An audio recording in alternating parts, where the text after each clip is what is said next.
જયેશભાઈ દેસાઈ જે આહવાન કર્યું છે એ આહવાનને ઝીલી લેવાની જવાબદારી મિત્રો આપણા બધાની છે અને 1111 ટ્રેક્ટર કીધા નહીં આપણે 2000 કરીને દેવા જોઈએ મિત્રો 2000 આ સરકાર હું નો ઝૂકે એના બાપને ઝૂકવું પડે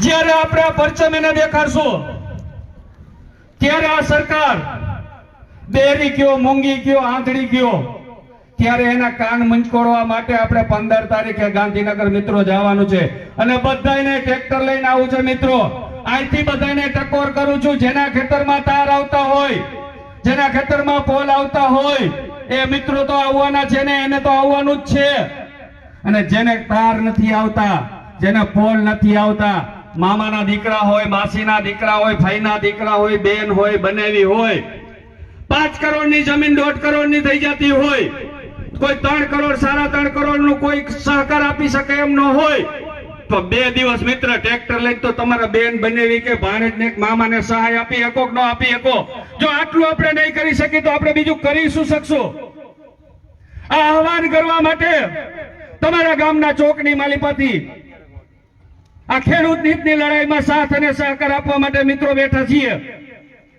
આપણી પાસે ઘણા બધા વક્તા છે જાજુ નથી કેવું કાયદાની ભાષાની વાત કરવી હોય તો પાલભાઈ આંબલિયા છે જયેશભાઈ પટેલ છે અને કાયદાની ઉપરવટ જઈને જો વાત કરવી હોય તો જિગ્નેશભાઈ મેવાણી છે ને મહેશભાઈ રાજકોટિયા છે મહેશભાઈ રાજકોટિયા તો મિત્રો અહીંયા સુધી કીધું મોરબી જિલ્લાની માલિપા ટંકારા તાલુકામાં પગ મૂકતા પહેલા સાહેબ તમારા મારી છાતીમાં ગોળી મારવી પડશે અને પછી તમારા કામ ચાલુ થશે ત્યાં સુધી જેસીબી નું વેયડું નહીં હાલે તો મિત્રો આવા લડાયક નેતા જો આપણી પડખે ઉભા હોય આપણી ઢાલ બનીને ઉભા હોય અને જ્યારે એને આ આહવાન કર્યું હોય તો એ આહવાનને ઝીલી લેવાની જવાબદારી આપણા સંપૂર્ણ બધાની છે તો આહવાનને ઝીલવા માટે આહવાનને માન આપવા માટે આપણે જે આજે આ સભાનું આયોજન કરેલું છે મિત્રો તો 15 તારીખ 15/6/2026 ના રોજ બધાય દિલથી ગાંધીનગર ટ્રેક્ટર યાત્રાની રેલીમાં જોડાવો એવી આપ સૌને પ્રાર્થના કરું છું મિત્રો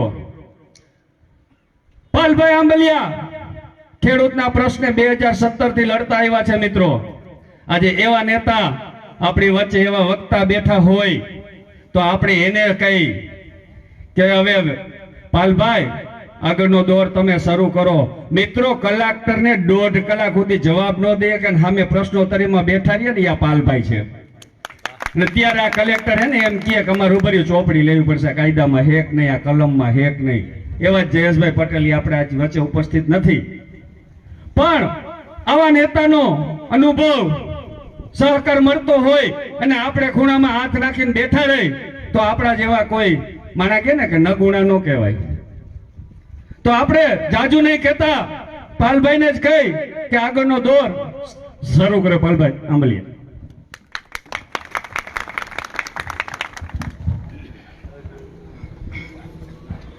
આભાર જીતુભાઈ આજે જીતુભાઈ છે એ પોતાનું ગામ હતું એટલે ટૂંકમાં પતાવ્યું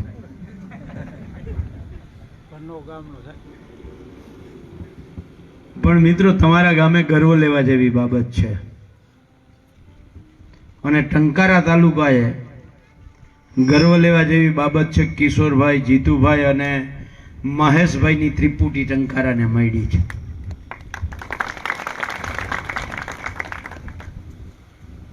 હવે પછી જેને સાંભળવાના છે હું સમય એના માટે જ વધારે રાખું છું મારી તો બહુ ટૂંકી વાત કરવી છે કારણ કે જિગ્નેશભાઈ પાછા વારે વારે હાથમાં નથી આવવાના હું ગમે ત્યારે આવી જાય અને મેં તો કિશોરભાઈને જીતુભાઈને અને મહેશભાઈને કહ્યું છે કે જ્યારે પણ કાયદાથી વાત કરવાની આવે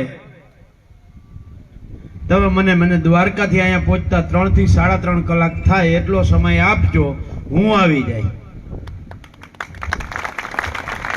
અને રાસંગપર ગામમાં જ્યારે બન્યું નરેન્દ્રભાઈને ત્યાં બપોરે 11:30 જિગ્નેશભાઈ હું ઘરે જમતો હતો મહેશભાઈનો ફોન આવ્યો પાલભાઈ 3 વાગે કલેક્ટરે બોલાવ્યા છે ને અદાણીના માણસો હશે એટલે તમારી જરૂર ફરજિયાત છે અને હું 2:45 વાગે મોરબી કલેક્ટરની સામે હતો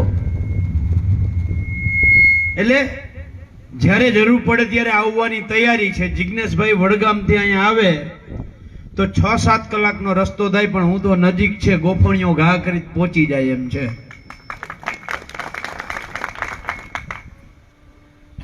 મિત્રો, આ લડાઈ હું કામ છે અને આ લડાઈ હું કામ કરવી જરૂરી છે? મારું ફેસબુક અત્યારે લાઈવ ચાલુ છે ને જ્યાં જ્યાં અમે આવા કાર્યક્રમો કે ખેડૂતો હારે ચર્ચા કે કરીએ તો સામાન્ય રીતે કલેક્ટર હારે કરીએ, રેલી કરીએ, ટ્રેક્ટર યાત્રા કરીએ તો એમાં લાઈવ ચાલુ હોય ને એમાં કેટલાક ડભુરિયા આવે અને કોમેન્ટ કરે કે આંદોલનથી શું થવાનું છે, આ આંદોલનથી શું થવાનું, આવું બહુ બધી કોમેન્ટો કરે. મારે એને એ કહેવું છે કે 2014-15માં જે ખોટી જમીન માપણી થઈ અને મોરબી જિલ્લાના માત્ર 4 જ ગામ એમાં ભોગ બન્યા, બાકીના બધા ગામ બચી ગયા નહીં, અમારા આંદોલનના કારણે બચ્યા. આ આંદોલનનો ફાયદો છે. આખા ગુજરાતમાંથી 18,047 ગામોમાંથી 12,034 ગામોમાં પ્રમોલ્ગેશન થયું છે. 6,013 ગામો બચ્યા છે, એ આંદોલનના કારણે બચ્યા છે. આજની તારીખમાં સરકાર હિંમત નથી કરતી કે એ પ્રમોલ્ગેશનને માન્ય કરીને આગળ વધારે. અને ખોટી માપણી થઈ હોત તો તમારે જ અહીંયા ક્યાં ગામમાં હમણાં થયું? કાકા ભત્રીજાને ભાઈઓ વચ્ચે હેઠા પાડોશી વચ્ચે 2 મર્ડર થયા આ જમીન માપણીના કારણે. જો અમે લડાઈ ના કરી હોત તો ઘેડ વિસ્તારમાં 1500 કરોડ રૂપિયા મંજૂર ના થયા હોત. પાક વીમો તો તમને યાદ છે ને? બાજુમાં ધાંગધ્રાના આપણા ખેડૂત આગેવાન રતનસિંહ ડોડિયાએ કાયદાકીય તમામ માહિતી ઓલી લડાઈ તો કરી છે અને એમાંથી પાક વીમો નાનો મોટો મળ્યો, પણ ગુજરાત હાઈકોર્ટમાં લડાઈ કરી અને આજે ગર્વ સાથે અમે કહીએ છીએ કે 10,000 કરોડ રૂપિયા ગુજરાત હાઈકોર્ટના હુકમથી ખેડૂતને અપાવ્યા છે. આ આંદોલનનો ફાયદો છે. અને કેટલાક એમ કહે છે કે અગાઉ નેતાજી હતા એ પોતાનું ઘર ભરીને વયા ગયા, તમે એ જ કર્યું. ભાઈ, ઈ કરવું હોત તો કંપનીઓએ 10,000 કરોડ રૂપિયા ખેડૂતોને દેવા પડ્યા તો અમને ઓફર નહીં કરી હોય. એનો 1% દીધો તો કેટલા થાત? 3-4 ધારાસભ્ય ખરીદાઈ જાય એટલા. નથી ગયા, નથી લીધા, લઈડા, ખેડૂતને દેવરાવ્યા. અને એની સામે પાછો ખેડૂત આગળથી 1 રૂપિયો નથી લીધો કે તમારે વકીલની ફી ના દેવાના છે. આ લડાઈ કરીએ છીએ, પણ ક્યાં સુધી આમ એકલા દિવાલમાં હાથ પછાડ્યા રાખ્યું? અહીં વડીલ બેઠા છે 65-70 વર્ષના, 75 વર્ષના, અને એનાય વડવાઓ કહીને ગયા છે તાળી એક હાથે ના પડે. હું મહેશભાઈ, જિજ્ઞેશભાઈ, જીતુભાઈ, કિશોરભાઈ, લાલજીભાઈ, રતનસિંહ, અમે બધા એક હાથ લઈને નીકળ્યા છીએ. જો સામે ખેડૂતોથી હાથ મળે અને 2 હાથ થાય ને તાળી પડે તો તમારી પાસેથી આજે સામે એક હાથ માગવા આવ્યા છીએ. એકલા હાથે તાળી પડે? બીજા હાથની જરૂર પડે ને? તો અમે અહીંયાથી ગમે એટલી રાડું દઈએ પણ તમને પીડા અંદરથી ઊભી ના થાય. તમારી માપણી ખોટી કરી નાખે, તમને કંઈ ફેર ના પડે. તમારા હકનો 35,000 કરોડનો પાક વીમો કંપનીઓ લઈ જાય, તમને કંઈ ફેર ના પડે. ટેકામાં 3 દી ટ્રેક્ટર લઈને સામે ઊભા રહીએ અને ચોથે દી વારો આવે તા કે આમાં હવા 2 આવવી જોઈએ એની જગ્યાએ 3 આવે, તમારી માંડવી રિજેક્ટ, તમને ફેર ના પડે. ખાતરમાં ભેગું ફરજિયાત નેનો બટકાવે, ફેર ના પડે. 350-400 રૂપિયા જે ભાવ ખાતરનો 2014માં હતા એના આજે 2300 થઈ ગયા, તમને ફેર ના પડે. આપણી દીકરીને પરણાવવી હોય તો જે સોનાનો ભાવ 2014માં 28,000 થી 30,000 હતો એ 1.5 લાખે પહોંચી ગયો, પણ આપણે ફેર ના પડે. આપણો ઘઉં તાકે 2014 માં 400 ને અત્યારે 400. મગફળી તાકે 2014 માં 1200 ને અત્યારે 800 900. કપાસ 2014 માં 1500 1600 સોરી 1300 1400 અને આજે યાન્યા આપણે ફેર ના પડે. આ બધાયમાં ફેર નથી પડ્યો ને, એટલે આ તાકાતથી દાદાગીરીથી તમારા ખેતરમાં થાંભલો નાખે છે. એનાથી એ મોટું ટેસ્ટર તો સરકારે એની પહેલા અડાડ્યું. ખબર તમને કોઈ? આ વિશ્વકર્મા પાન સેન્ટર જે બિલ્ડિંગ કોનું છે? ભરતભાઈના બિલ્ડિંગમાં હું દ્વારકા જિલ્લાના હંજિયાખડી ગામથી આવી અને કાલ સવારે મારા 15 ભાઈબંધોને લઈ આવું માથા ભારે ને, અને અહીં લખી નાખું પાલભાઈ આંબલિયા. મેં મારા બાપે મહેનત કરી છે, અહીંયા પરસેવો પાડ્યો છે, અને અહીં લખી નાખું અને તમે કઈ ના બોલો તો પછી આ મકાનમાં મારો ડોળો જાય કે ના જાય? ગુજરાતના ખેડૂતોના ભીષ્મ પિતામહ સરદાર વલ્લભભાઈ પટેલનું આપણા બાપનું નામ સ્ટેડિયમમાંથી હટાવ્યું અને ગુજરાતનો એક ખેડૂત ચૂ ના બોલ્યો. એનું પરિણામ એ છે કે આજે આ બધા જ ખેડૂતો ઉપર અત્યાચાર થાય છે. સરદાર વલ્લભભાઈ પટેલના આગેવાન નહોતા. સરદાર વલ્લભભાઈ પટેલ ગુજરાતના ખેડૂતોના આગેવાન હતા. અને આપણા બાપનું નામ બિલ્ડિંગમાંથી હટાવ્યું અને નમાલા દીકરાઓ ચૂપ રહ્યા. એનું પરિણામ એ છે કે ઘઉં 400 ના 400, મગફળી 1200 થી 800 અને ખાતર 350 થી 2300 પહોંચે છે. અને આ કંપનીઓ વાળા આપણી ઉપર દાદાગીરી કરે છે. એને ખબર છે આ તો નમાલા છે, આના કંઈ થાય એમ નથી. જો પોતાના બાપનું નામ ઉપરથી હટાવ્યું હોય અને તેમ છતાંય અંદરથી લોહી ના ઉકળ્યું હોય તો આ કાંઈ ના કરી શકે. આ પરિસ્થિતિના નિર્માણમાં સરકારે જે ટેસ્ટર અડાડ્યું હતું ને ત્યારે આપણે મૌન થતા. અત્યારે આ વીજ કંપનીઓ ખેતરમાં માત્ર એક થાંભલો નાખીને ટેસ્ટર અડાડે છે, પછી 67 મીટરના કોરિડોરમાં એ બેરિકેટિંગ કરી દે. 67 મીટરમાં તમારે નથી આવવાનું, કારણ કે થાંભલો નાખ્યો ત્યારે મૌન રહ્યા. તો પછી કોરિડોરમાં પછી બેરિકેટિંગ કરી દે, એટલે કે દિવાલ કરે કે તારની વાળ કરે કે જે કરે એ, પણ એમાં નથી આવવાનું. આવું કરીએ તો આપણે શું કર્યું? એ તો હવે ભલ્લાભાઈનું છે, મારે હું? એ તો કાનજીભાઈનું છે, મારે હું? લોડાઈમાં લડાઈ હાલે, ખેડૂતો લડે અને અહીંયા સરાયા શાંતિથી બેઠું. વાંઢિયામાં લડાઈ હાલે અને અહીં જબલપુર શાંતિથી બેઠું. કોંઢમાં, તથિયામાં, લાલુકામાં, ફોટમાં, સાપકડામાં, બધી જગ્યાએ અહીંયા થાય છે, મારે હું? એવી જ રીતે ગરીબોના ઝૂંપડા તૂટે તો અહીં મારે હું? દલિતોને કોક મારે તો મારે હું? માઇનોરિટીને કોક લિંચિંગ કરે મારે હું? આ જે વાત રહી છે, ભારતના કોઈ એક નાગરિકને તકલીફ પડે ને આપણે જે મૌન રહ્યા છીએ ને એનું આ પરિણામ છે.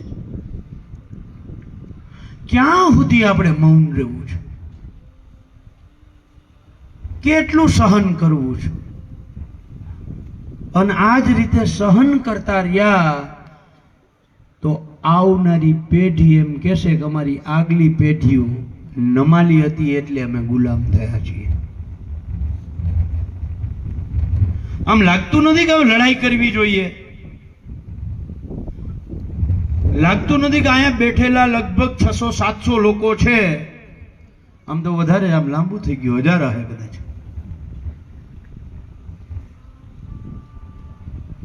એ લોકોએ આવતીકાલથી 2 દિવસ કામે જ લાગી જવાનું, બીજું કાંઈ નહીં.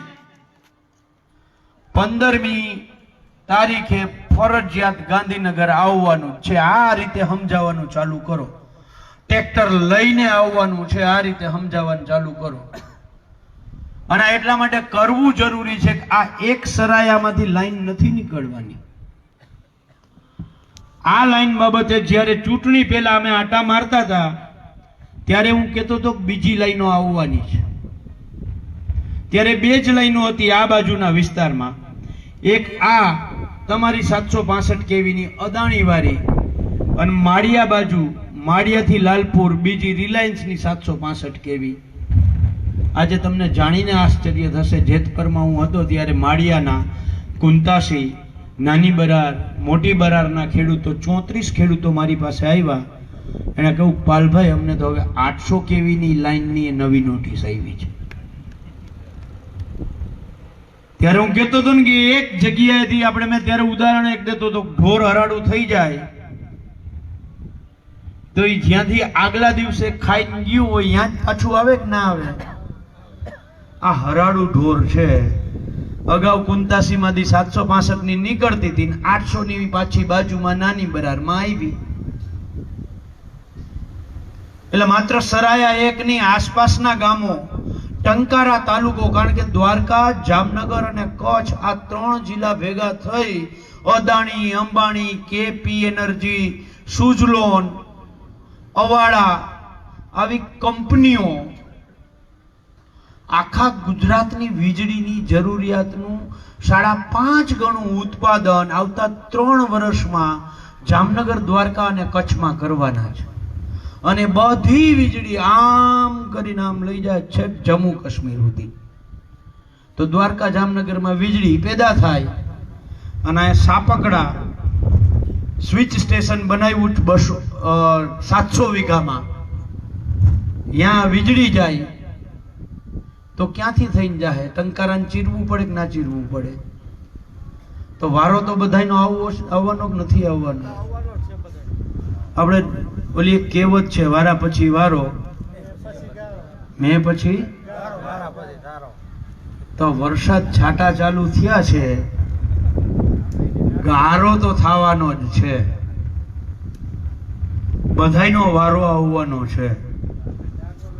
જો એની સામે લડવું હોય તો એક વખત ગુજરાતમાં અત્યારે એવું તો ક્યાંક લાગે છે કે ગુજરાતના ખેડૂતો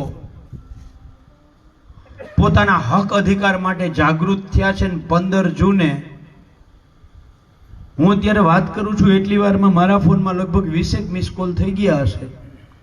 પાલભાઈ અમારે આવવાનું છે, કઈ જગ્યાએ આવવાનું છે, ક્યારે પહોંચીએ, ક્યાં પહોંચીએ. એટલે આવો માહોલ ગુજરાતમાં સ્વયંભૂ પહેલી વખત ઊભો થાય છે. એટલે તમે ક્યાંક વાહે ના રહી જતા. જો ગુજરાતના ખેડૂતો પોતાનો પરચો, તાકાત, એકતા આ સરકારને દેખાડે, સરકારને ક્યાંક ડર ઊભો થાય. અને કેવી સરકાર ખબર? હમણાં સ્થાનિક સ્વરાજ્યની ચૂંટણીમાં આપણે બધાએ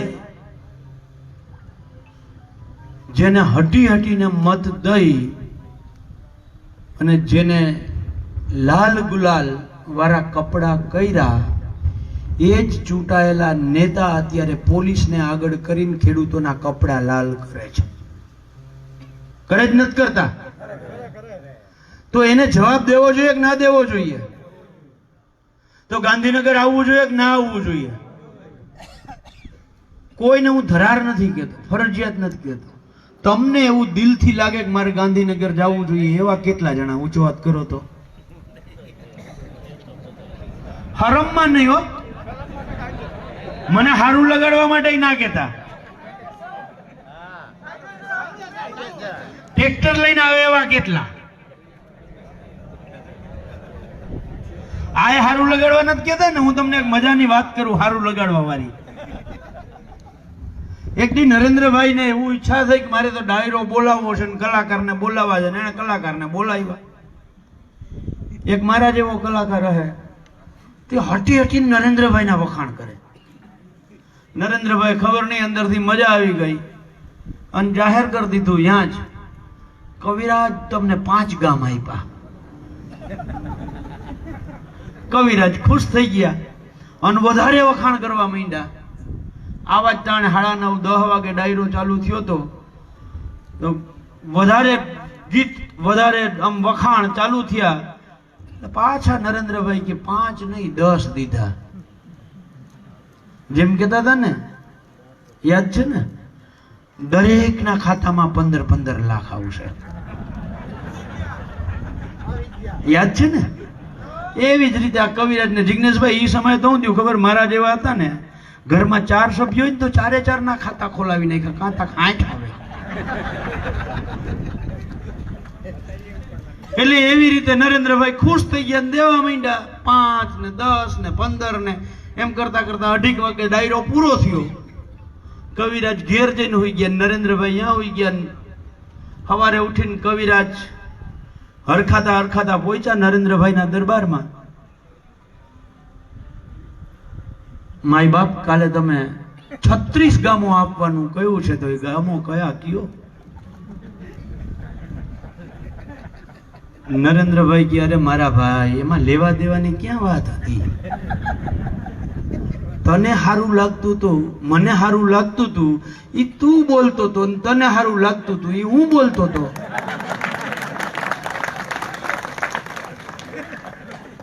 આમાં ક્યાં લેવા દેવાની વાત છે? એટલે આ ગાંધીનગર જવામાં આવું તો નથી ને? હે, પાકું ને? હા, એટલે હું તો તમને સારું લાગે એવું નથી બોલ્યો, કડવું લાગે એવું બોલ્યો છું. એટલે આશા રાખું કે આપણે બધાય ગુજરાતમાં એક શાંતિથી ગાંધી ચિંધ્યા માર્ગે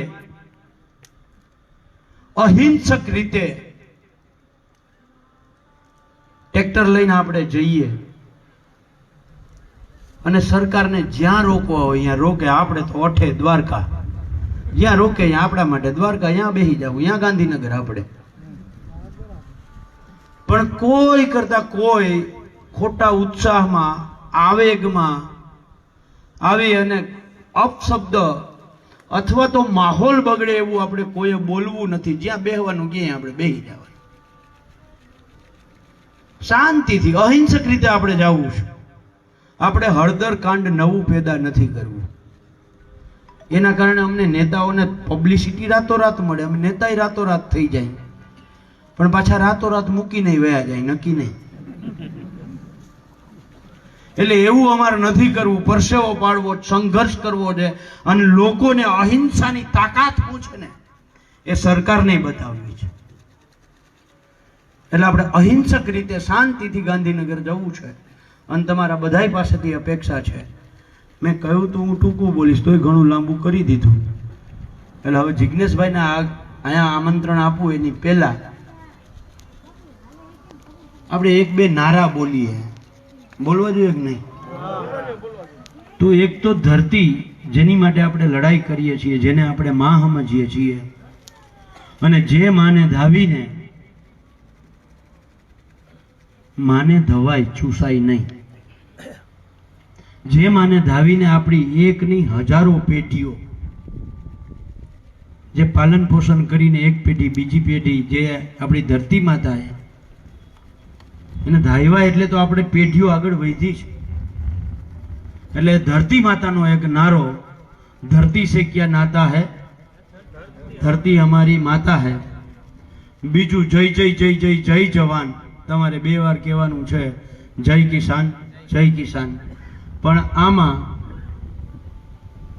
બોલવામાં આરહ કરતા નહીં, 2 હાથ ઊંચા કરી અને આમ ગરમી આવી જવી જોઈએ વાતાવરણમાં, નાભીમાંથી અવાજ આવવો જોઈએ અને ટંકારા નહીં, ગાંધીનગર અવાજ પહોંચે એવું આપણે જયઘોષ કરવાનો છે. અને છેલ્લે એક જ વાત, 15 જૂન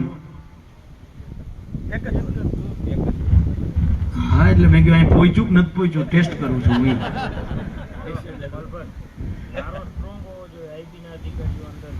તો આઈબી તો હોય, આઈબી તો છે જ દરેક જગ્યાએ જ્યાં જાય ને અમારી મોર આઈબી પહોંચી જાય. પણ મારે તમને એ કેવું છે કે આ સંદેશ કરતા આઈબી જે રિપોર્ટ મોકલે ને કે 1111 ટ્રેક્ટર આવવાના છે એની જગ્યાએ તમે બધા અડફી પડો 11,111 ટ્રેક્ટર ગાંધીનગરમાં ગાલી દો, આઈબી ના રિપોર્ટ ખોટા પડે.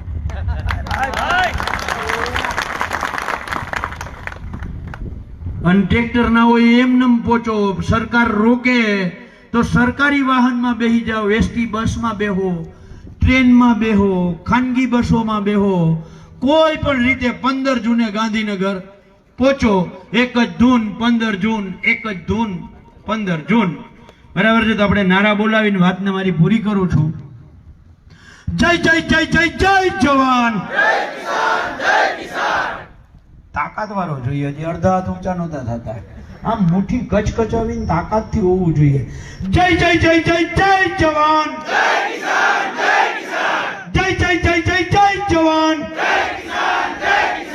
अरे धरती से क्या नाता है, धरती हमारी माता है. अरे धरती से क्या नाता है, धरती हमारी माता है. एक જ ધૂન, એક જ ધૂન, એક જ ધૂન, એક જ ધૂન, એક જ ધૂન, એક જ ધૂન. Thank you. જય જવાન, જય કિસાન, જય જગત. હવે હું ગુજરાતમાં કોઈ ખોટું ના લગાડતા, હું સાચું કહીશ. ગુજરાતમાં એકમાત્ર ધારાસભ્ય કે જે રાજકોટમાં ટીઆરપી ની ઘટના બને તો ત્યાં પહોંચી જાય. દ્વારકામાં રેકડી ધારકોને આ સરકાર ખદેડીને બહાર કાઢે તો દ્વારકા પહોંચે. અંબાજીમાં ડિમોલેશન થાય, અમદાવાદમાં ડિમોલેશન થાય તો એ અહીંયા પહોંચે. ખેડૂતોના પ્રશ્ને તો એ અહીંયા પહોંચે. સર્વ સમાજ, સર્વ ધર્મના લોકો માટે, અને જેણે જિંદગીમાં નક્કી કર્યું છે કે માનવતા ધર્મથી મોટો કોઈ ધર્મ નથી, એવી અહેલખ લઈ અને આખા ગુજરાતમાં ગરીબો, વંચિતો, પીડિતો, માઇનોરિટી, દલિત તમામની લડાઈ લડે છે એવા અમારા કિસાન સંઘર્ષ સમિતિના સાથી ભાઈ જિગ્નેશભાઈ મેવાણીને હું આમંત્રિત કરીશ કે સભાને અનુરૂપ વાત કરે. જિગ્નેશભાઈ મેવાણી.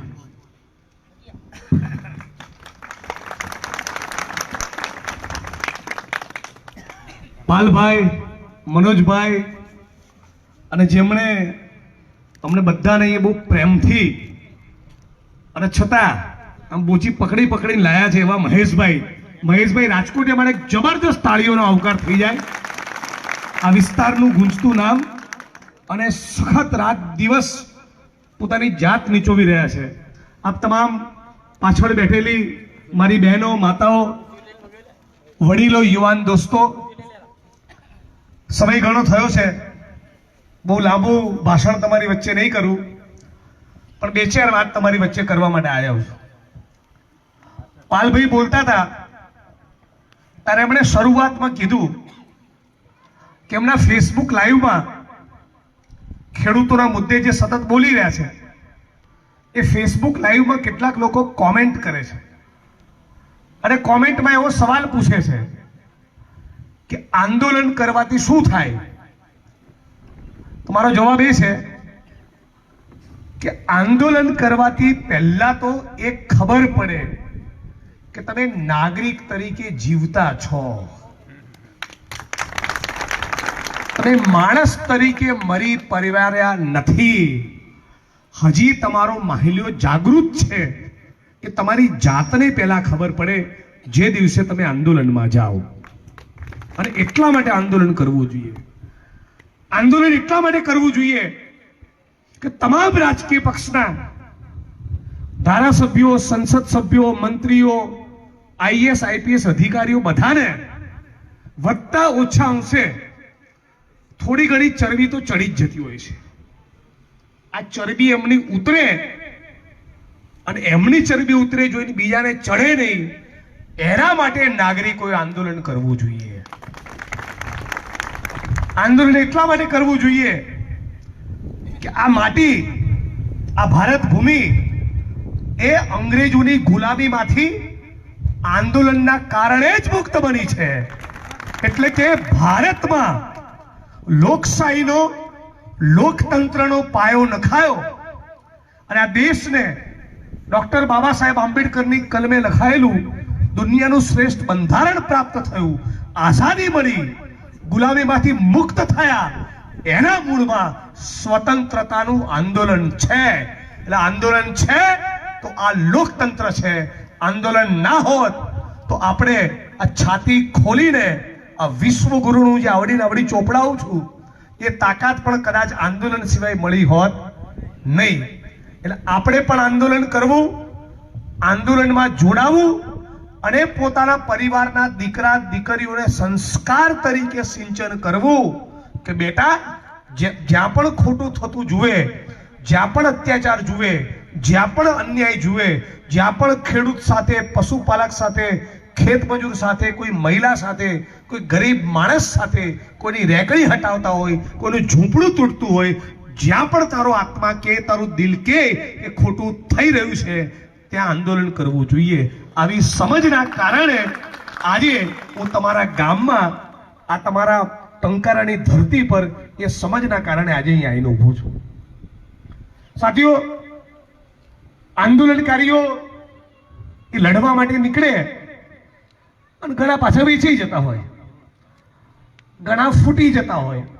કોઈક દબાણ આવે, કોઈકની નબળી નસ પકડે, કોઈને પૈસાનો મોહ થઈ જાય, કોઈને સત્તાનો મોહ થઈ જાય, કોઈને મંત્રી પદનો મોહ થઈ જાય.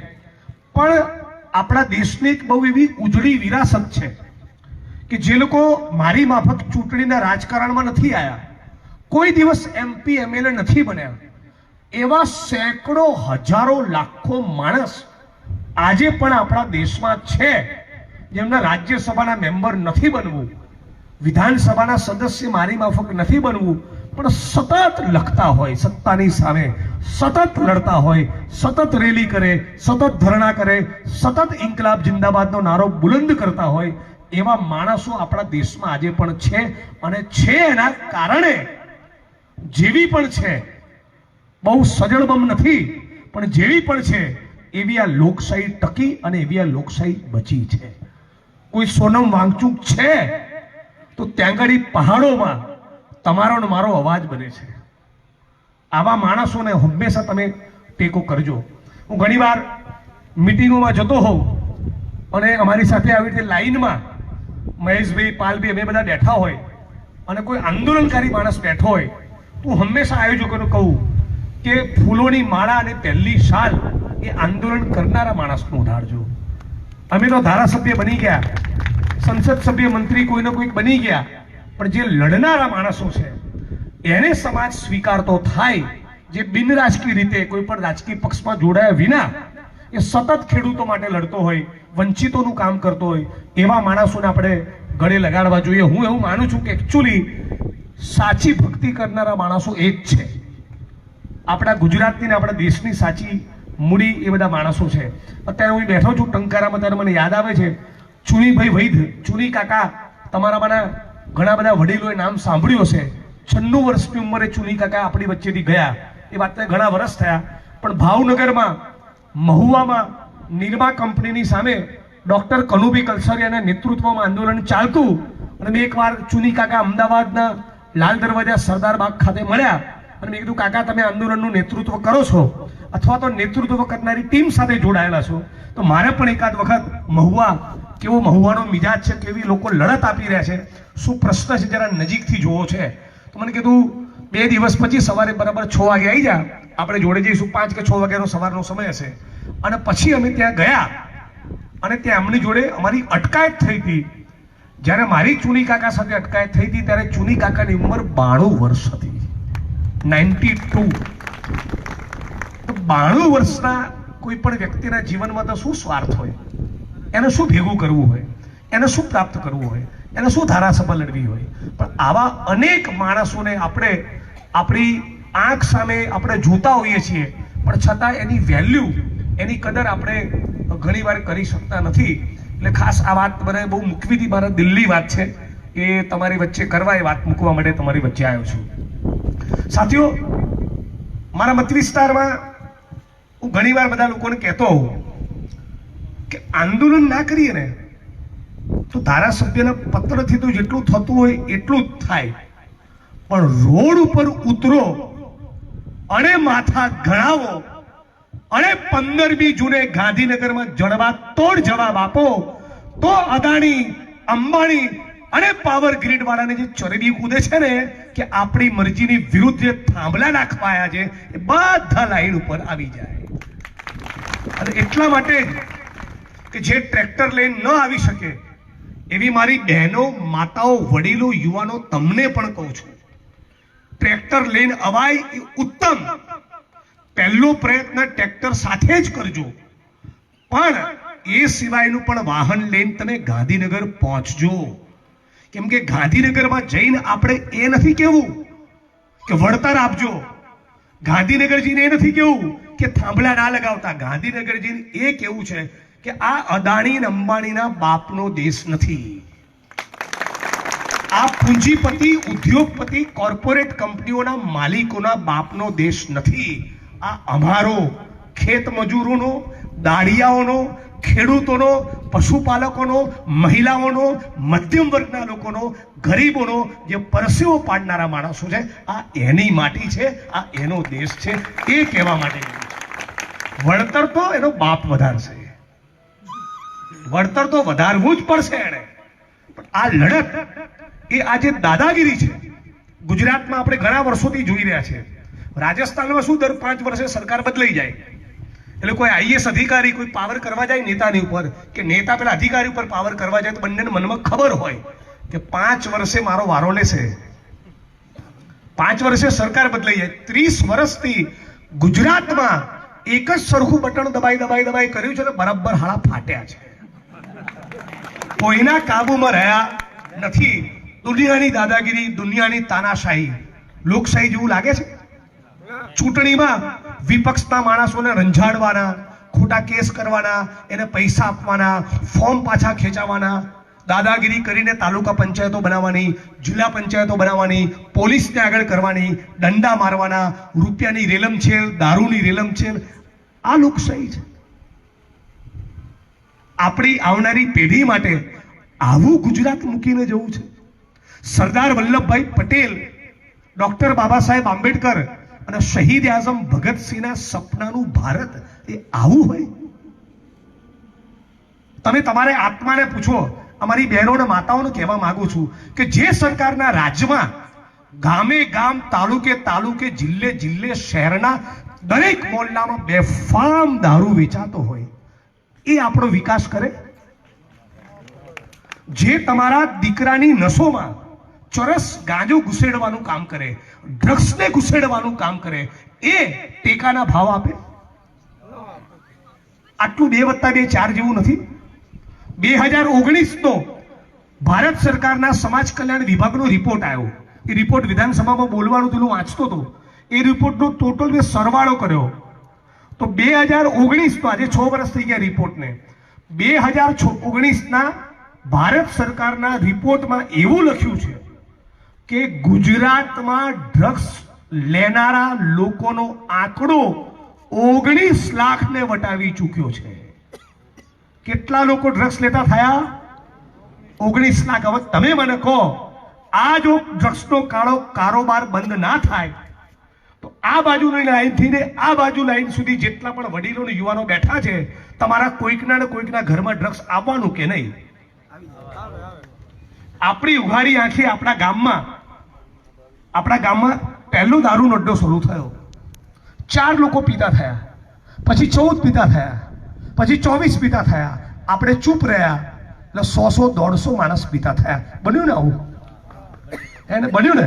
હવે આપણા ગામમાં કોઈક માણસ દારૂના વ્યસનમાં ધીરે ધીરે પીતા પીતા લીવર સડી ગયું, અને પતી જાય અને મરી જાય તો આપણે એના બેસાડામાં જઈએ છીએ ને બીજો મરે તો બી જઈએ છીએ, ત્રીજો મરે એટલે ફરી જઈએ છીએ, ચોથો મરે તોય બેસવા જઈએ, મરે નહીં એવું કરતા નથી. આપણી આંખ સામે આપણા જ સમાજનો, આપણા જ પરિવારનો, આપણા જ મોહલ્લાનો, આપણા જ ગામનો કોઈ યુવાન પીને પતી જાય તો બેસવા જઈએ છીએ, પણ ગામમાંથી દારૂનો અડ્ડો આપણે બંધ કરાવતા નથી. કેમ? આપણી અંદર છુપી એક ફાટણ વૃત્તિ પડેલી છે. એ જે બીક અને ડરનું જે તત્વ છે એને મસળીને ફેંકી દો. થોડુંક છાતી ખોલીને આમ લાગે કે સરદાર વલ્લભભાઈ પટેલનું ગુજરાત છે, લાગે કે ભગતસિંહનો આ દેશ છે, એવી તાકાતથી તમે બેઠા થાઓ. આપણી આંખ સામે આપણા ગામમાં ચાલતી ખોટી પ્રવૃત્તિને, આપણા તાલુકામાં ચાલતી ખોટી પ્રવૃત્તિને જો રોકી ના શકીએ, 1-2% 2 કોડીના બુટલેગરને જો સીધો ના કરીએ તો આવડી મોટી સરકારને કઈ રીતે ઝુકાવીશું યાર? વાત સાચી કે ખોટી? અને આ મુદ્દે આપણે મૌન રહ્યા એટલે ચરસ ગુંજી ગયું. દારૂ હતું, ચરસ હતો. હવે તમે મોરબી અને રાજકોટની કોલેજમાં ભણનારા વિદ્યાર્થીઓનો તપાસ કરો, એમાંથી 10માંથી એકાદ સ્ટુડન્ટ એવો નીકળશે કે જે ગાંજાનું વ્યસન કરતો હશે. દારૂ, ચરસ, ગાંજો ઓછા હતા, હવે ડ્રગ્સ આવ્યું.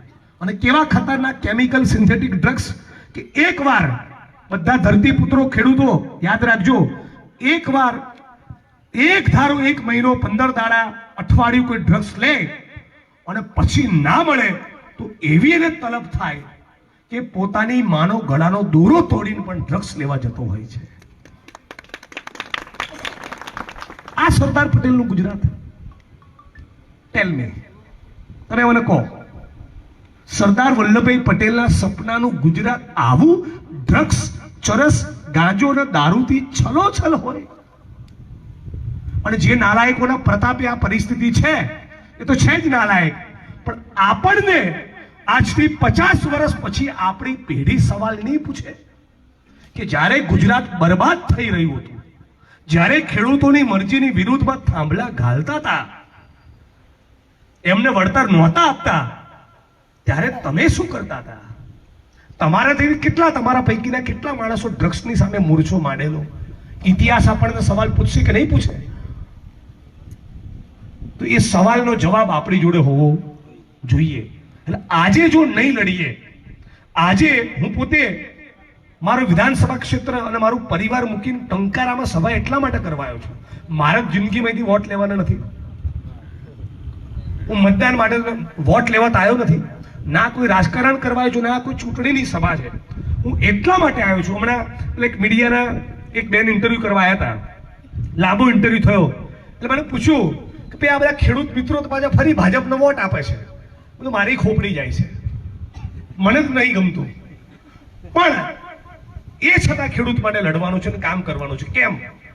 એટલા માટે કે મારી જે પાર્ટી છે એને વોટ આપે કે ના આપે, મારી વાત પોલિટિકલી માને કે ના માને, પરસેવો મારા બાજરાના રોટલા માટે પાડે છે એ વાત નક્કી. આ મકાનના ચણતર પ્લાસ્ટરમાં કદાચ દાહોદના, ગોધરાના, પંચમહાલના કડિયા મજૂરનો પરસેવો હોય એવું બને? હોઈ શકે ને? ગુજરાતની વિધાનસભાનું મકાન કોણે બનાવ્યું? આપણા આદિવાસી પટ્ટાના ગરીબ મજૂર ભાઈઓએ. ગુજરાતની જનતાએ કોઈ દિવસ આદિવાસી પટ્ટાના મજૂરોને થેન્ક યુ નથી કીધું.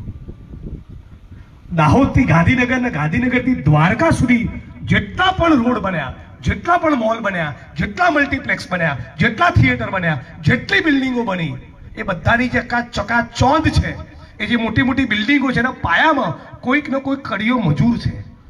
પણ આપણે કોઈ દિવસ અહીંથી દાહોદ, ગોધરા, પંચમહાલ એમને થેન્ક યુ કહેવા તો નથી જતા. આપણા રાજકોટ શહેરમાં ફૂટપાથ ઉપર નગ્ન પડ્યા હોય તોય અમને કોઈ પૂછવા નથી જતું. 500-750 રૂપિયા માટે ચણતર પ્લાસ્ટરની સાઈડ પરથી પડીને મરે તોય એની લાશ ઉપાડનારો કોઈ નથી હોતો. દાહોદ તેનો દાદો કે બાપો લેવા આવે. અને પછી આપણે કહીએ કે અમે તો નરસિંહ મહેતાના ગુજરાતમાં છીએ. નરસિંહ મહેતા તો એ જેણે કીધું વૈષ્ણવ જોન તો તેને કહીએ જે પીડ પરાઈ જાણે રે. એટલે મેં કીધું મારા કીધે વોટ ના આપે તોય મેં જે ચશ્મા પહેર્યા છે, મેં જે ઘડિયાળ પહેરી છે, મેં જે જૂતા પહેર્યા છે, આજે માઇક પરથી બોલું છું, આ જે શર્ટ છે, આ બધું જ ફેક્ટરીમાં મજૂરોના પૈસાથી પેદા થાય છે. હું ને મારો પરિવાર જે રોટલો જમીએ છીએ એમાં ખેડૂતનો પરસેવો છે, અને એટલા માટે હું એમની માટે લડવા માટે આવ્યો છું. આજે તમારી વચ્ચે અત્યારે જે ભાષણ કરું છું, એક વિજ્ઞાનની વાત કહું, અત્યારે જે બોલી રહ્યો છું, મારું બ્રેન ફંક્શન કરતું હોય, બ્રેન કામ કરતું હોય તો જ બોલું ને. બ્રેન તો જ ફંક્શન કરે, બ્રેન તો જ કામ કરે જો બોડીમાં ગ્લુકોઝ હોય, અને ગ્લુકોઝ એ રોટલામાંથી આવે, અને એના માટે તમારો પરસેવો છે. એટલે કોઈ ખેડૂતની કાળી મજૂરીના પરસેવાનું અન્ન ખાધું તો મારી બોડીમાં એમાંથી ગ્લુકોઝ બન્યો, અને તો મારું બ્રેન એક્ટિવેટ થયું, અને તો વિધાનસભાના મંચ ઉપર ભાષણ કરી શકું છું. એટલા માટે ટંકાર આવ્યો છું. આ મારી વિચારધારા છે. અને એટલે ભગતસિંહ કીધું હતું, આપણે બપોરની સભામાં વાત કરી કે ભગતસિંહને જ્યારે પૂછ્યું કોર્ટની કાર્યવાહી દરમિયાન કે ક્રાંતિ એટલે શું, ત્યારે ભગતસિંહ કીધું હતું ક્રાંતિ से हमारा मतलब है किसानों और मजदूरों के हाथ में सत्ता. સત્તા કોના હાથમાં હોવી જોઈએ? જે પોતાના પરસેવાથી પેદા કરે એ ખેડૂત અને શ્રમિકોના હાથમાં સત્તા હોવી જોઈએ. અને નરેન્દ્રભાઈને કહો તો કે અદાણી और અંબાણી की जेब में सत्ता. આ અંતર છે. અને આજે આખા ગુજરાતની અંદર એક એક ખેડૂતે ખાલી 3 વાત યાદ રાખવાની છે. 3 જ વાત. એક, આ એ સરકાર છે જેણે 2015-16માં પોતાના હકના અધિકારની વાત કરી રહેલા મધ્યપ્રદેશના ખેડૂતોની છાતી પર રીતસર ફાયરિંગ કરીને ગોળીબાર કરીને મારી નાખ્યા હતા. વાત સાચી ખોટી? મધ્યપ્રદેશના મંદસૌરમાં આ ભાજપની સરકારે રીતસર ખેડૂતોની છાતી પર ગોળી મારી એમને રેસી નાખ્યા. 2, ઉત્તર પ્રદેશના લખીમપુર ખીરીમાં કિસાન આંદોલનથી અકળાઈને, કિસાનોના આંદોલનથી રાજી થઈને નહીં, અકળાઈને ભાજપના મંત્રીના દીકરાએ એક ખેડૂતની છાતી પર આખી બોલેરો ગાડી ફેરવી ચગદી છૂંદીને એનું મોત નિપજાવ્યું હતું. અને ત્રીજી ઘટના કે આપણા ખેડૂતો રાજસ્થાનના, હરિયાણાના, દિલ્હીના, યુપીના અને ખાસ કરીને પંજાબના ખેડૂતો લાગ લગાટ ઉપર આબને નીચે ધરતી, ચોમાસું, ઉનાળો, ઠંડી, દરેક મોસમમાં બેઠા, 1 વર્ષ સુધી બેઠા અને લડતા લડતા લડતા એમના એક ખેડૂતોની ટીમમાંથી, એ આંદોલનકારીઓમાંથી ધીરે ધીરે કરીને 690 લોકોના મોત થયા. 690 લોકોએ બલિદાન આપ્યા. આ નરેન્દ્ર મોદી જે ઘમંડનો પર્યાય છે એના પેટનું પાણી ના હલ્યું, અને પછી વેમ મારે કે હું છોટે સરદાર છું. ધિક્ક છે તારી ઉપર. કેટલા બેશરમ લોકો કહેવાય કે એક આંદોલનની અંદર એક પણ નાગરિકનું મૃત્યુ થાય, તમારા કે મારા પરિવારનો, આપણો ભાઈ કે આપણો દીકરો એ લડતા લડતા શહીદ થયો હોય, કેવી ખોપડી જાય સરકાર ઉપર. તળિયા તોડી નાખવાનું મન થાય ને સરકારના, એ પક્ષને ઉખાડી ફેંકવાનું મન થાય ને. 690 ખેડૂતોના મોત થયા. 690. આ ભારત માટે કલંકરૂપ નથી? અને આ છતાં આપણા દેશની જનતાના પેટનું પાણી ના હાલ્યું. અને એના પછીની તરત જે ચૂંટણી આવી, બધાએ કમળનું બટન દબાવ્યું. મતલબ કે તમે 690 બલિદાનનું અપમાન કર્યું. કર્યું કે નહીં કર્યું? તમે મને કહો. જે સરકાર ગોળી મારે રીતસર, એને તમને જવાબ આપવાનું મન ના થાય. જે સરકારના શાસનમાં એક મંત્રીનો છોકરો ગાડીથી ચગડી નાખે એક ખેડૂતને, એક ભૂમિપુત્રને, ધરતીપુત્રને, અને આપણી અંદર કોઈ આક્રોશ પેદા ના થાય, તો આપણામાં માણસ તરીકે કઈ ખૂટે છે? આ કોંગ્રેસ ભાજપની વાત જ નથી. 690 ખેડૂતોની શહાદત, બલિદાન બાદ પણ આપણી અંદર આક્રોશ કે રોષ પેદા ના થાય, તો આપણે માણસ તરીકે, આપણે નાગરિક તરીકે, ભારતીય તરીકે સાવ ઊણા ઉતર્યા છીએ. અને પછી આપણે બધા દ્વારકામાં ધજા ચડાવવા જઈએ, ને સોમનાથ દાદાના દર્શને જઈએ, ને અંબાજી, ડાકોર ચાલતા જઈએ. યાર, જ્યારે ખેડૂતોની પડખે ઉભા રહેવાનું હતું ત્યારે તો જિગ્નેશભાઈ ના આયા, અને પછી માતાજીનો ગરબો માને શું મતલબ છે? વાત સાચી ખોટી? અત્યારે કેટલા આપણા ગુજરાતમાં બહુ બધા ડાયરા વાળા છે ને, બધા નોટો ઉડાડે છે. કેટલા લોકો આયા ટંકારા, કેટલા લોકો આયા મોરબી, કેટલા કથાકારો આયા કંપનીને કહેવા, કંપનીની વિરુદ્ધ કથા કરી કોઈએ? આવી કોઈ મહુવાથી ભાવનગરથી આવે છે કોઈ કથા કરવા વાળા, ડાયરા કરવા વાળા, વેણ ને વધાવો, દાણા જોવા વાળા, હાથ જોવા વાળા, ગ્રહો નક્ષત્રો ચોઘડિયા જોવા વાળા કોઈ આવે છે? કેમ નથી આવતા? ઓળખી લો આમને. આ લોકોને તમારી આસ્થાનો લાભ ઉઠાવી, તમારી લાગણી, તમારી શ્રદ્ધા, તમારી આસ્થાનો ભક્તિનો લાભ ઉઠાવી આ ચોરોએ BMW ગાડીમાં ફરવું છે, મર્સિડીઝમાં ફરવું છે, દેશી ચોખ્ખા ઘીના લાડવા ખાઈ ખાઈને પાડા જેવા બળદ જેવા થવું છે, વિદેશોમાં પ્રોપર્ટી મૂકવી છે અને નેતાઓને પોતાના પગે પાડવા છે. આમને ગરીબ સામાન્ય માણસના જીવન સાથે કોઈ લેવા દેવા નથી. વાલ્મીકી સમાજનો કોઈ સફાઈ કામદાર 250, 300, 400 રૂપિયા માટે ગટરમાં ઉતરીને મરે અને એની લાશ આવી હોય ત્યારે તમે જોયું કોઈ સંત આવીને સરકારને કહેતા કે ક્યાં સુધી આ ગરીબ માણસ ગટરમાં મળશે? કોઈ કડીઓ 500 રૂપિયા માટે પંચમહાલનો દાહોદનો પડીને મર્યો હોય અમદાવાદ કે મુંબઈની બિલ્ડિંગમાં, ત્યારે કોઈ સંત આવીને કહે છે કે ક્યાં સુધી આપણે આ મોતનો તમાશો જોયા કરીશું? કેમ નથી કહેતા? ત્યારે એમની લાગણી, ત્યારે એમની ભાવના, એનું શું થાય છે? બાષ્પીભવન. એટલે આવા પાખંડીઓને પણ ઓળખી લો. એટલે સંત રવિદાસે કીધું હતું કે મન ચંગા તો કઠોતી में गंगा. એટલે કબીર સાહેબે કીધું હતું કે એક રામ દશરથ કા બેટા, દૂજા જો ઘટ ઘટ में બેઠા. આ ઘટ ઘટમાં જે બેઠો છે એને ઓળખી લઈએ તો ક્યાંય મોટી ટેકરી પર જઈને શ્રીફળ ફોડવાની જરૂર નથી. તમારા ગામના મોહલ્લામાં જે વિધવા બેનનું પેન્શન અટકેલું છે એની અરજી લઈને મામલતદાર ઓફિસ જાઓ તો પેલો રામ રાજી થશે.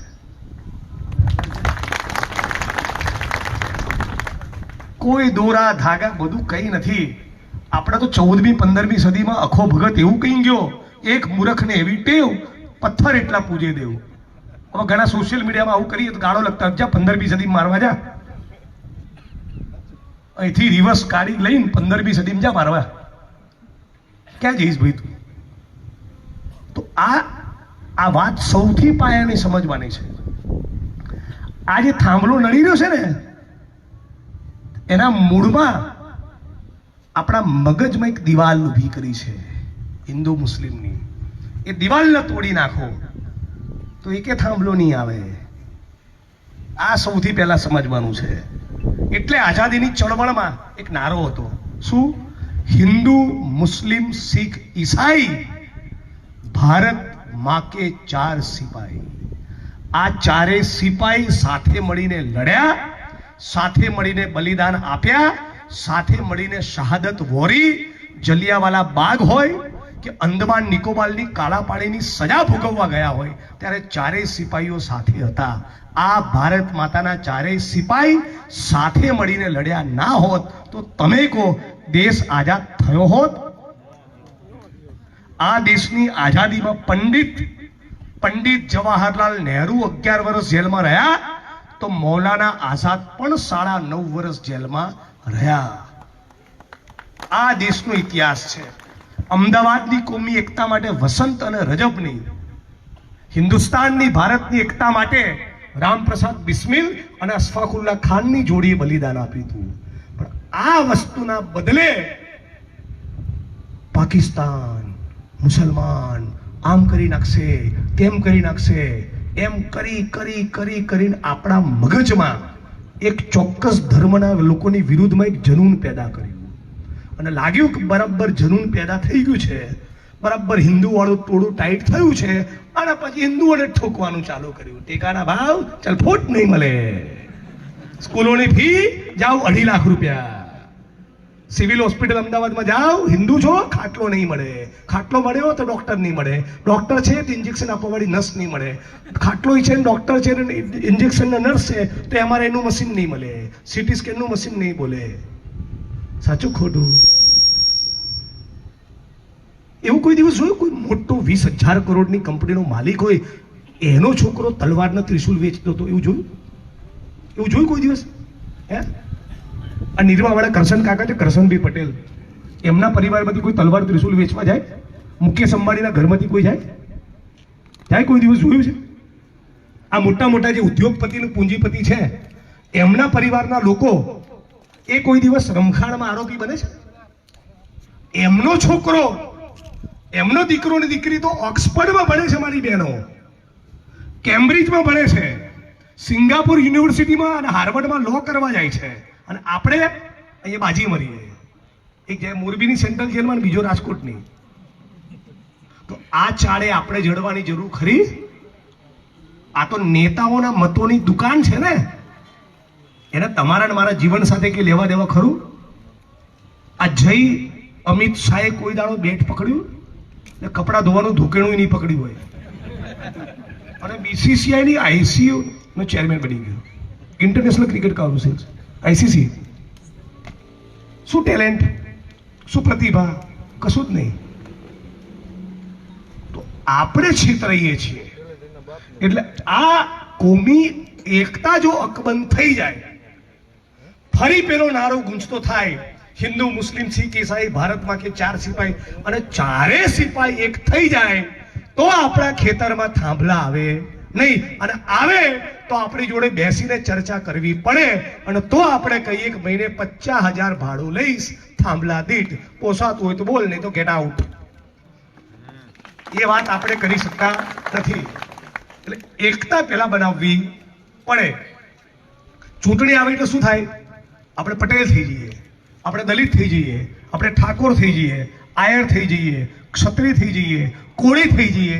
ભારતીય રહેતા નથી, ખેડૂત રહેતા નથી, ખેડૂત તરીકે વોટ કરતા નથી. વાત સાચી ખોટી? તો તમે તો બધું જાણો જ છો યાર, તો લોચા કેમ માંગો છો 30 વર્ષથી? મારી એકે વાતમાં ના પાડી. હે, તમે બધું જાણો જ છો. તો 30 વર્ષથી એક ના એક બટન દબાઈ થાકતાય નથી, કંટાળો નહીં આવતો. સલમાન શાહરુખ આમિરનું પિક્ચર જોયા પછી કોઈ અક્ષય કુમારનું પિક્ચર જોવાનું મન થાય, રણવીર કપૂરનું જોવાનું મન થાય, તો બસ એકનું એક જ હીરો જો કરો છો, એકની એક જ પાર્ટી જો કરો છો. વાત સાચી ખોટી? એ કાકા કેટલા દેવાનંદના પિક્ચર જોવાના? 1 હોય, 2 હોય, 5 હોય, 10 હોય. પછી રાજ કપૂર ગમે, રાજેન્દ્ર કુમાર ગમે, શમ્મી કપૂર ગમે, એવું ના હોય? તમને કે 15 વર્ષ સુધી ખાલી શર્મિલા ટાગોરનું જ પિક્ચર જોવાનું તો ગમે? તો 30 વર્ષથી આપણે આ લોકોની હિન્દુત્વવાદી ચાલમાં સપડાઈ ગયા, અને આપણી એકતાને વેરવિખેર કરી, અને પછી પાછલા દરવાજેથી જોયું તો ગૌચર તો અદાણીના, અંબાણીના, વેદાંતાના, જિંદાલના, પોસ્કોના, બોક્સાઇટ, એલ્યુમિનિયમ, આયર્ન ઓર, ખનીજો લઈ જાઓ, જમીનો લઈ જાઓ, ટેન્ડર લઈ જાઓ, કોન્ટ્રાક્ટ લઈ જાઓ, બંદરો લઈ જાઓ, એરપોર્ટ લઈ જાઓ. હતું તો જમીન ભાઈ થાંભળે ખુશી ગાલો. હમણાં બપોરની સભામાં ગણતો હતો કે કોઈ ઉદ્યોગપતિ, મારી બહેનો 50 કરોડ કમાયો હોય કોઈ ઉદ્યોગપતિ, અને બેંકમાં મૂકી દે ચૂપચાપ, તો મહિને 35 લાખ રૂપિયા વ્યાજ આવે. હવે 5 સ્ટાર હોટલ આખા 1 મહિના માટે બુક કરાવે તો 5,000માં રૂમ આપે. એની પતિ પત્નીનો બીજો રૂમ તો 10,000નો રૂમ, 10,000નું પેટ્રોલ ડીઝલ ખર્ચે તો 20,000, બધા ભેગા થઈને 10,000નું 5 સ્ટારમાં ખાય તો 30,000.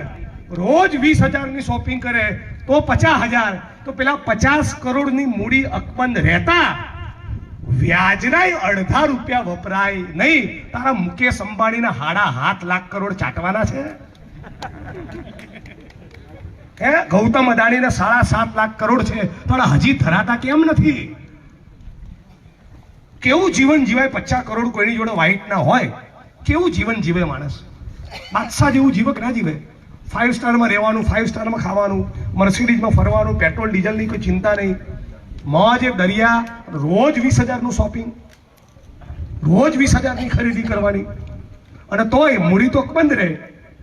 વ્યાજને અડધા પૈસા ના ખર્ચાય તો આ ગૌતમ અદાણી, મુકેશ અંબાણી, પાવર ગ્રીડ વાળા આ 5-5, 7-7 લાખના ધણી કરશે શું આ રૂપિયાનું? તો આ ઉદ્યોગપતિઓની ભૂખ સામે આપણે બોલવું જોઈએ કે ના બોલવું જોઈએ? ડેવલપમેન્ટ જોઈએ, ઇન્ડસ્ટ્રીયલાઇઝેશન, ઔદ્યોગિક વિકાસ પણ જોઈએ. એ ઔદ્યોગિક વિકાસ ખેડૂતોની, પશુપાલકોની, ગુજરાતની જનતાની ચોકડી મારીને વિકાસ થવાનો હોય તો એ ચલાવી લેવામાં આવશે નહીં. કોંગ્રેસની સરકાર હતી અને આખા ગુજરાતમાં Gujarat industrial development corporation GIDC ના 150 તાલુકામાં યુનિટ બન્યા હતા અને આણંદની અમૂલ ડેરી પણ બની હતી. પણ અત્યારે કેવું છે? ખેડૂત, ખેતમજૂર, પશુપાલકની ચોકડી બધું અદાણીને જ પકડાઈ દો. તો આ ધંધો આપણે થવા દેવાય નહીં. એટલે મારી વાણીને વિરામ આપતા પહેલા આપ તમામ લોકોને એટલું કહેવા માંગુ છું કે આપણા બધાનું આ ઘરનું કામ છે, આપણા ઘરનો પ્રસંગ છે. તમારા અને મારા અસ્તિત્વનો સવાલ એ રીતે છે કે આ મુદ્દે જો નહીં લડ્યા તો કાલે નવું ડિંડક પણ લાવશે. અને એ કોઈને એવું લાગતું હોય ગામમાં કે પેલા 4 ખેડૂતોનો જ વારો છે, એવું નથી.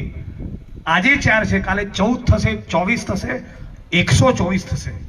એટલે બધા જ સાથે મળી આખું મોરબી એક થાય, આખું ટંકારા એક થાય, આખું સૌરાષ્ટ્ર એક થાય.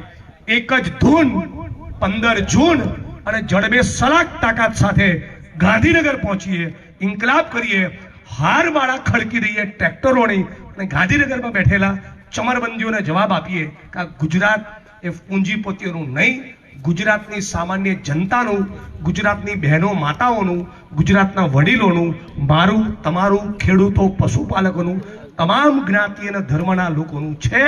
અને આ દેશ બંધારણ પ્રમાણે જ ચાલશે, કાયદા પ્રમાણે જ ચાલશે. અને અમે ગાંધી અને સરદારના, ડોક્ટર બાબા સાહેબ આંબેડકર અને ભગતસિંહના સપનાનું ભારત આજે નહીં તો કાલે અને કાલે નહીં તો પરમ દિવસે બનાવીને રહીશું, રહીશું અને રહીશું. એ વાત સાથે મારી વાણીને વિરામ આપું. આપ તમામ લોકોનો ખૂબ ખૂબ આભાર. છેલ્લે મારી સાથે એક નારો લગાવી દો. હું કહીશ લડેંગે. આઈસ્ક્રીમ લીધી ના હોય એવા બધા મિત્રો બે હાથ ઊંચા કરીને કહેજો કે જીતેંગે, લડેંગે, લડેંગે, લડેંगे. इंकलाब, इंकलाब, इंकलाब. अभी तो ये अंगड़ाई है, आगे और लड़ाई है. अभी तो ये अंगड़ाई है, अभी तो ये अंगड़ाई है.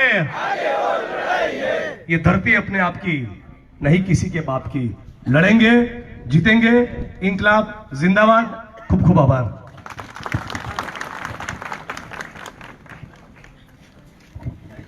મારે ખાલી આપ સૌ પાસેથી અપેક્ષા છે એ કેવી છે, આજે 12 તારીખ છે, કદાચ હું ભૂલતો ના હોઉં તો 13 તારીખ અને 14 તારીખ 2 દિવસ તમારી પાસે છે. આમાંથી બધા જ સોશિયલ મીડિયા લગભગ 80% લોકો વાપરો છો. તો એ તમારું સોશિયલ મીડિયાનું પ્લેટફોર્મ અત્યારે કામ ન આવે તો ક્યારે આવે? મેં જોયું કોઈનું ફેસબુક લાઈવ નહોતું. ખિસ્સામાં મોબાઈલ પડ્યો રહ્યો, કામ ન હું. મેં તો એટલે મારું કઈને યાદ કરાવડાવ્યું. મેં કીધું બીજા કોઈ ચાલુ કરે તો.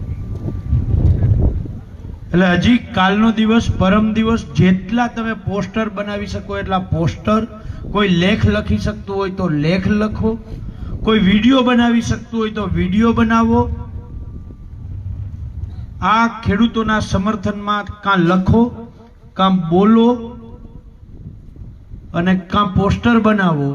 અને ત્રણેય ના થઈ શકતું હોય તો જે બનાવે છે એને વધારેમાં વધારે શેર કરો. આ એક અપેક્ષા છે. અને જિજ્ઞેશભાઈ લગભગ 30 વર્ષથી સરકાર છે, એના 4-5 વાર વાત કરીને પાછળ બહેનો બેઠા જ મને યાદ આવી ગયું એટલે કહી દઉં. ખરેખર બહેનો આગળથી શીખવા જેવું છે. રોટલા ઘડે, ટપાકા થાય, તાવડીમાં આમ કરીને નાખે, 5 જ મિનિટ રહેવા દઈએ તરત તવીથો મારે ને ઉથલાવી નાખે. હે, ઉથલાવી નાખે ને. અને આપણે 30 મિનિટ સુધી રહેવા દીધો, ડોહો દાજી જ જાય ને. હવે દાજી ગયું એટલે બરતરા છે. જીતુભાઈ ખૂબ